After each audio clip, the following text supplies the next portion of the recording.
If you could sit down and have coffee with your favorite author from all time, who would it be? Here's probably three of my top picks: C.S. Lewis, Charles Spurgeon, and Jim Elliot. Well, if you think about it, reading a book by your favorite author is a lot like getting coffee with them. When you read an autobiography of somebody, it's literally like getting a masterclass from them. This is one of my favorite books, Lectures to My Students by Charles Spurgeon. And it's literally like I'm sitting in his classroom and he's lecturing me. This book right here is all of the journals of Jim Elliot. In reading this book, I'm getting to enter into the mind of a hero of mine, somebody who lived with courage, the courage to take the gospel to an unreached tribe and to be speared for his death willingly. I get to have a masterclass and sit down with him and have coffee essentially by reading a book with him. I say all this just to show the wonderful thing that we have in books and the magnitude of reading that people just throw aside. We live in a day that is just like spoon-fed facts. Somewhere along the way, we've lost sight of how important reading is. And I think that it's just we've got distractions. We've got easier things and easier ways. We don't have discipline. We don't have any boredom in our life. And if we do, we just put ourselves in front of some screen. Well, I encourage you to grab a cup of coffee and sit down with your favorite author. We can read these incredible books that were from world leaders and impactful people through history. I think we need to go back to a passion and a heart and a desire and a discipline for reading. Each year, I start reading more and more books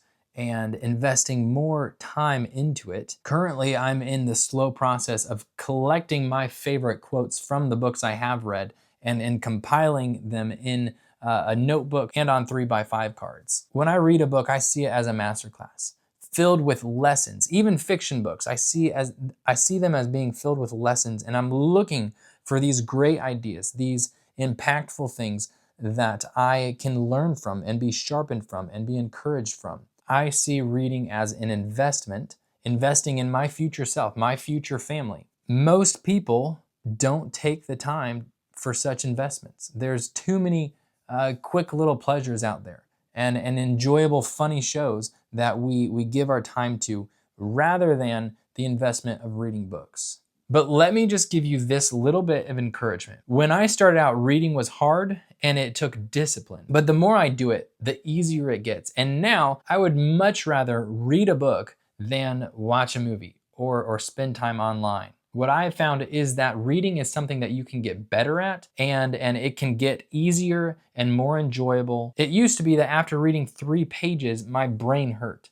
It's like a muscle, and just like running, if I went out and to run right now, then I would get tired really fast. But if I kept training like I did a couple years ago for a half marathon, then our bodies will get into shape. Well, our minds can get into shape with reading. And there are tips and tools and tricks and techniques that can help us read better. Just doing it over and over, day after day, will make it easier and easier. So I encourage you, just start with one small book and start reading that. And then read your next book. And so maybe for a year, make it your goal to read 1 book a month. And then next year, 2 books a month. 2 years ago, I thought that 2 books a month was crazy. But now I'm reading probably like 4 or 5 books a month. And so I'm just slowly getting better and more proficient as a reader. And I'm loving it. It's such an enjoyment to not sit at night and watch a show, but to just sit by the fireplace with my wife reading a book with some hot tea. Like, it's incredible. I love it. It's relaxing, and I'm learning and sharpening my mind. Grab a coffee and sit down with your favorite author.